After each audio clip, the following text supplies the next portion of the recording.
नमस्कार, हिंदी कौशल चैनल में आप सभी का स्वागत है। मैं एक बार पुनः प्रस्तुत हूँ आप सभी के समक्ष अपनी एक नई कक्षा में एक नए शीर्षक के साथ।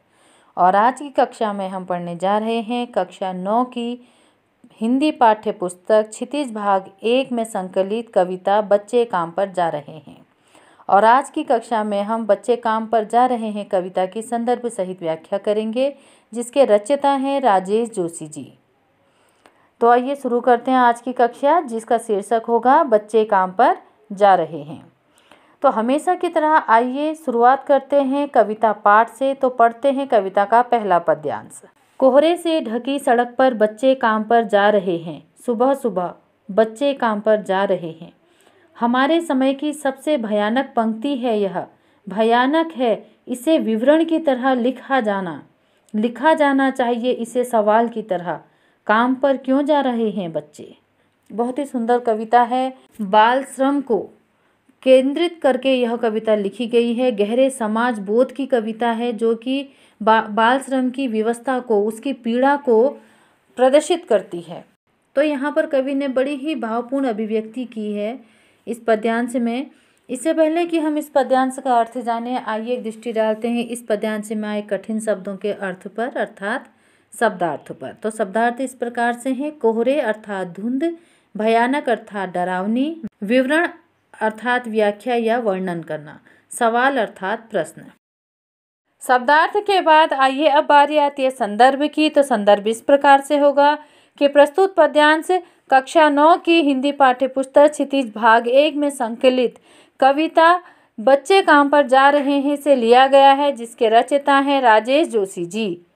अब संदर्भ के बाद बारी आती है प्रसंग की। तो आइए जानते हैं इस पद्यांश का प्रसंग। पद्यांश में कवि ने शीत ऋतु के घने कोहरे के बीच बाल श्रमिकों के रूप में काम पर जाते बच्चों का यहाँ पर वर्णन किया है। प्रसंग के बाद आइए अब जानते हैं इस पद्यांश का भावार्थ कि इस पद्यांश का भावार्थ क्या है। कोहरे से ढकी सड़क पर बच्चे काम पर जा रहे हैं, सुबह सुबह बच्चे काम पर जा रहे हैं। कवि कहते हैं कि शीत ऋतु है और सुबह सुबह का समय है और पूरी सड़क जो है वह कोहरे से ढकी हुई है। कोहरे की गहरी धुंध से सड़क ढकी हुई है और उस धुंध के बीच, उस घने कोहरे के बीच से बच्चे निकलकर काम पर जा रहे हैं। उस ठंडे में, इतनी विकट परिस्थिति में, इतने गहरे ठंडे में कोहरे के बीच से निकलकर बच्चे सुबह सुबह काम पर जा रहे हैं। जबकि होना यह चाहिए था कि इस वक्त बच्चों को घरों में ठंड से बचाव के लिए घरों में होना चाहिए था, परंतु बच्चे काम पर जा रहे हैं। अवश्य ही उनकी कोई स्थिति परिस्थिति ऐसी होगी, कोई व्यवस्था होगी जिसके लिए इन छोटे छोटे बच्चों को खेलने कूदने और पढ़ने की आयु में काम पर जाना पड़ रहा है। हमारे समय की सबसे भयानक पंक्ति है यह, भयानक है इसे विवरण की तरह लिखा जाना। बहुत ही सुंदर पंक्तियां हैं। कवि कहते हैं कि यह हमारे युग की, हमारे समय की सबसे भयानक पंक्ति है यह। यदि हम इसे विवरण की तरह लिख रहे हैं, भयानक है इसे विवरण की तरह लिखा जाना, और यदि हम इसे एक सामान्य विवरण, सामान्य व्याख्या या सामान्य वर्णन की भांति लिख रहे हैं या पढ़ रहे हैं या समझ रहे हैं, तो यह हमारे समय की सबसे भयानक, सबसे डरावनी पंक्ति है कि इतने छोटे बच्चे खेलने और पढ़ने की उम्र में बाल श्रम करने जा रहे हैं, मजदूरी पर जा रहे हैं। यह हमारे युग समय की सबसे भयानक पंक्ति होनी चाहिए। और इससे भी भयानक है कि यदि हम इसे सामान्य व्याख्या की तरफ पढ़ते हैं, लिखते हैं और समझते हैं, तो लिखा जाना चाहिए इसे सवाल की तरह, काम पर क्यों जा रहे हैं बच्चे। कवि कहते हैं कि इसे विवरण की तरह ना लिखकर इसे एक सवाल की तरह लिखा जाना चाहिए, एक प्रश्न की भांति लिखा जाना चाहिए कि आखिर बच्चे काम पर क्यों जा रहे हैं। ऐसी क्या व्यवस्था है कि खेलने कूदने की उम्र में, पढ़ने की आयु में यह बच्चे मजदूरी के लिए काम पर जा रहे हैं, पैसा कमाने की। आखिर इनके जीवन में ऐसी क्या व्यवस्था है कि इन्हें किताबों को छोड़कर, खिलौनों को छोड़कर सुबह सुबह इतनी ठंड में काम पर जाना पड़ रहा है। तो यह तो था इस पद्यांश का भावार्थ। आइए अब आगे बढ़ते हैं भाव सौंदर्य की ओर। भाव सौंदर्य इस प्रकार से है। इस पद्यांश में कवि ने बाल श्रमिकों का वर्णन करते हुए समाज से बाल श्रम जैसे गंभीर समस्या पर विचार करने को कहा है तथा साथ ही कवि के भावानुसार प्रत्येक नागरिक के मन में यह सवाल अवश्य उठना चाहिए कि आखिर बच्चे इस उम्र में काम पर क्यों जा रहे हैं। पद्यांश में अपनी भावपूर्ण अभिव्यक्ति के माध्यम से कवि ने पाठकों को बाल श्रम पर विचार करने के लिए विवश करने का प्रयास किया है। भाव सौंदर्य के बाद बारी आती है शिल्प सौंदर्य की। शिल्प सौंदर्य इस प्रकार से है।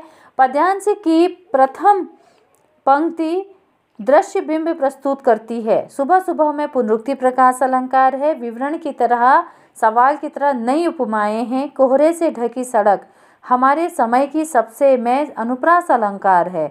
भाषा सरल सहज सुबोध व आडंबरहीन है। तो यह तो था हमारा कविता का पहला पद्यांश। आइए अब आगे बढ़ते हैं कविता के दूसरे पद्यांश की ओर। तो सबसे पहले पढ़ते हैं कविता का दूसरा पद्यांश। क्या अंतरिक्ष में गिर गई हैं सारी गेंदें, क्या दीमकों ने खा लिया है सारी रंग बिरंगी किताबों को, क्या काले पहाड़ के नीचे दब गए हैं सारे खिलौने, क्या किसी भूकंप में ढह गई है सारे मदरसों की इमारतें, क्या सारे मैदान सारे बगीचे और घरों के आंगन खत्म हो गए हैं एकाएक। तो इससे पहले कि इसका अर्थ जाने एक दृष्टि डालते हैं इसके शब्दार्थ पर। शब्दार्थ इस प्रकार से होंगे। अंतरिक्ष अर्थात आकाश। दीमक एक प्रकार का कीड़ा जो कि किताबों और लकड़ियों को क्षति पहुंचाता है। भूकंप भूचाल, ढह एकाएक गिरना या डहना। मदरसों विद्यालयों इमारतें भवन एकाएक अचानक। अब शब्दार्थ के बाद आइए जानते हैं प्रसंग क्या है। घने कोहरे में बच्चों को मजदूरी के लिए जाते देख कवि ने क्रोधवश कटाक्ष करते हुए प्रश्न पूछे हैं। तो प्रसंग के बाद आइए जानते हैं पद्यांश का भावार्थ। भावार्थ क्या है। क्या अंतरिक्ष में गिर गई हैं सारी गेंदें, क्या दीमकों ने खा लिया है सारी रंग बिरंगी किताबों को। जब कवि गहरे कोहरे के बीच से छोटे छोटे बच्चों को मजदूरी के लिए काम पर जाते हुए देखता है तो उसके मन में कई प्रश्न उठते हैं। वो प्रश्न कवि के मन में समाज के लिए उठते हैं, उस समाज के लिए जो बाल श्रम जैसी गंभीर समस्या से अपनी दृष्टि फेरे हुए है, जिनकी दृष्टि इन बाल मजदूरों की ओर नहीं जाती, जो इनके विषय में तनिक भी नहीं सोचता है। तो कवि तब उनसे इस स्थिति में कवि उनसे प्रश्न पूछता है, कहता है क्या अंतरिक्ष में गिर गई हैं सारी गेंदें, क्या दीमकों ने खा लिया है सारी रंग बिरंगी किताबों को।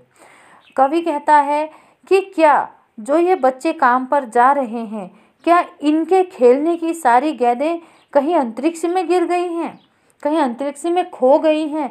क्या वे सारी गेंदें जिनसे खेलने की इनकी उम्र है, क्या वे सभी गेंदें उछलकर आकाश में कहीं खो गई हैं, कहीं समा गई हैं। क्या इनके लिए कोई भी किताब अब शेष नहीं है, क्या इनके लिए रंग बिरंगी सभी किताबें नष्ट हो गई हैं, क्या उन सभी रंग बिरंगी किताबों को दीमकें खा गई हैं, क्या दीमकों ने उन सभी किताबों को उन सभी पुस्तकों को नष्ट कर दिया है जो इनके लिए बनी थी। क्या काले पहाड़ के नीचे दब गए हैं सारे खिलौने, क्या किसी भूकंप में ढह गई है सारे मदरसों की इमारतें। आगे कवि कहते हैं क्या इनके लिए बने हुए सारे खिलौने नष्ट हो गए हैं, समाप्त हो गए हैं, क्या इनके खिलौने किसी काले पहाड़ के नीचे दब गए हैं और क्या अब एक भी खिलौना इनके लिए शेष नहीं बचा है। क्या किसी भूकंप में ढह गई हैं सारे मदरसों की इमारतें और क्या सभी मदरसों अर्थात विद्यालय। वैसे यह मदरसा शब्द मुस्लिम पद्धति के स्कूलों के लिए प्रयोग किया जाता है, परंतु यहाँ पर विद्यालयों से इसका तात्पर्य है क्योंकि मदरसों का अर्थ विद्यालय ही होता है। तो कवि कहते हैं क्या किसी भूकंप में क्या कभी भूकंप आने पर सारे मदरसों की अर्थात सारे विद्यालयों की इमारतें सारे भवन ढह गए हैं, क्या कोई भी विद्यालय एक भी विद्यालय अब इन बच्चों के पढ़ने के लिए शेष नहीं बचा है। क्या सारे मैदान सारे बगीचे और घरों के आंगन खत्म हो गए हैं एकाएक। आगे कवि कहता है, क्या सारे खेल के मैदान जहाँ पर ये बच्चे इस आयु में अर्थात अपने खेलने की आयु में खेल करते, क्या वे सारे के सारे मैदान, वे सारे बगीचे जहाँ बैठकर यह मस्ती करते, जहाँ बैठकर यह एक दूसरे के संग खेलते, सारे बाग बगीचे और घरों के आंगन और घरों के खुले आंगन, वे सभी क्या अचानक एक के बाद एक खत्म हो गए हैं? क्या इनके लिए अब कुछ भी शेष नहीं? इन बच्चों के लिए तो इस उम्र में, इस आयु में खेलने के लिए खुले मैदान होने चाहिए, बाग बगीचे होने चाहिए, घरों के खुले आंगन होने चाहिए। पर लगता है इन्हें काम पर जाते देख ऐसा लगता है कि इनके लिए ये सभी नष्ट हो गए हैं, अब इनमें से कुछ भी इनके लिए शेष नहीं बचा है, तभी यह बच्चे काम पर जा रहे हैं। भावार्थ के बाद बारी आती है भाव सौंदर्य की। पद्यांश में कवि ने बाल मजदूरों को पढ़ने व खेलने की आयु में काम को जाते देख अपना क्रोध प्रकट किया है। सामाजिक परिवेश के प्रति कवि का क्रोध कहीं न कहीं बाल श्रमिकों के प्रति चिंता रूप में भी अभिव्यक्त हुआ है। भाव सौंदर्य के बाद आइए बारी आती है शिल्प सौंदर्य की। भाषा प्रभावपूर्ण है, अभिव्यक्ति चित्रात्मक है, पाठकों के समक्ष सजीव चित्र प्रस्तुत करती है। पद्यांश में प्रश्न अलंकार है, पद्यांश में अनुप्रासात्मकता द्रष्टव्य होती है। अब कविता का दूसरा पद्यांश यहीं समाप्त होता है। इसके बाद बारी आती है कविता के अंतिम व तीसरे पद्यांश की। तो आइए सबसे पहले कविता पाठ करते हैं, अर्थात कविता का तीसरा और अंतिम पद्यांश पढ़ते हैं। तो फिर बचा ही क्या है इस दुनिया में, कितना भयानक होता अगर ऐसा होता। भयानक है लेकिन इससे भी ज़्यादा यह कि है सारी चीज़ें हस्ब मामूल, पर दुनिया की हजारों सड़कों से गुजरते हुए बच्चे, बहुत छोटे छोटे बच्चे काम पर जा रहे हैं। तो इस पद्यांश के शब्दार्थ के अंतर्गत एक ही शब्द आता है जिसका अर्थ जानने की आवश्यकता होगी। हस्ब मामूल अर्थात यथावत, अर्थात जैसा था वैसा ही रहना। शब्दार्थ के बाद आगे बढ़ेंगे प्रसंग की ओर। प्रस्तुत पद्यांश में कवि ने जीवन के समस्त सुख साधनों से वंचित बाल श्रमिकों के प्रति अपनी चिंता व्यक्त की है। इसके बाद आइए बारी आती है भावार्थ की और जानते हैं इस पद्यांश का भावार्थ। तो फिर बचा ही क्या है इस दुनिया में, कितना भयानक होता अगर ऐसा होता। तो कवि अपनी बात को पूरी करते हुए कहते हैं कि यदि वास्तव में इस संसार में बच्चों के खेलने के लिए गेंदें, रंगीन पुस्तकें, खिलौने, बाग बगीचे, मैदान, खेल के मैदान, घर के खुले आंगन कुछ भी ना होता, इस संसार में यह कुछ भी ना होता, तो सोचिए यह संसार कैसा होता, वास्तव में यह कितना भयानक होता। ऐसा विचार अपने मन मस्तिष्क में लाते भी भय महसूस होता है कि यदि यह संसार वास्तव में ऐसा होता तो कितना भयानक होता। भयानक है लेकिन इससे भी ज़्यादा यह कि हैं सारी चीज़ें हस्ब मामूल। वह तो जो भी भयानक होता, लेकिन उससे भी कहीं अधिक भयानक यह है कि इस संसार में भी सारी चीज़ें हैं, यथावत हैं, जैसी थी वैसी ही हैं, लेकिन उसके बाद भी इन पर बच्चों को ये सारे सुख साधन उपलब्ध नहीं हैं।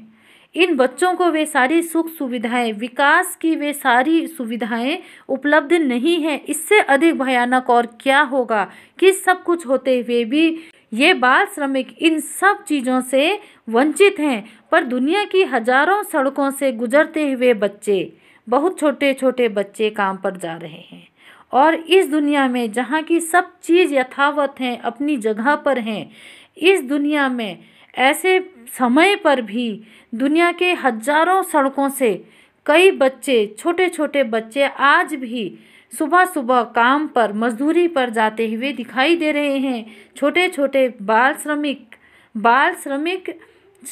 श्रम करने के लिए जाते हुए दिखाई दे रहे हैं। इससे भयानक और क्या होगा, जबकि यह भयानक दृश्य चिंता करने का विषय है। तो यह तो था इस पद्यांश का भावार्थ। आइए अब जानते हैं इस पद्यांश का भाव सौंदर्य। तो भाव सौंदर्य कुछ इस प्रकार से है। कवि ने बाल श्रमिकों के विकास की सुविधाओं से वंचित जीवन की ओर पाठकों का ध्यान आकर्षित किया है तथा बाल मजदूरी कर रहे बच्चों का बच्चों को अनदेखा करने वाले संवेदन शून्य मानवों के जीवन को व्यर्थ कहकर बड़ी ही भावपूर्ण अभिव्यक्ति दी है। भाव सौंदर्य के बाद बारी आती है शिल्प सौंदर्य की। शिल्प सौंदर्य इस प्रकार से है। भाषा सरल है किंतु गंभीर अर्थ प्रकट करती है, तो फिर बचा ही क्या है इस दुनिया में। इस पंक्ति के माध्यम से बाल श्रमिकों के भविष्य के प्रति कवि की चिंता तथा निराशा व्यक्त होती है। छोटे छोटे में पुनरुक्ति प्रकाश अलंकार है। उर्दू शब्द का स्वाभाविक प्रयोग किया गया है। पद्यांश की अंतिम पंक्ति में दृश्य बिंब है। तो कविता के इसी पद्यांश के साथ हमारी आज की कविता बच्चे काम पर जा रहे हैं यही समाप्त होती है। आशा करती हूँ कि आपको हमारे द्वारा पढ़ाया गया यह काव्य खंड अवश्य पसंद आया होगा। यदि आपको पसंद आती हैं हमारे द्वारा पढ़ाई गई कविताएं तथा उनके भावार्थ, शब्दार्थ, भाव सौंदर्य, शिल्प सौंदर्य यदि आपको पसंद आते हैं तो प्लीज़ इसे लाइक करें, शेयर करें और सब्सक्राइब करना ना भूलें। और एक बात जो मैं हमेशा कहती हूँ कि हिंदी हमारी राष्ट्रभाषा है, हिंदी भाषा पर गर्व करें। धन्यवाद।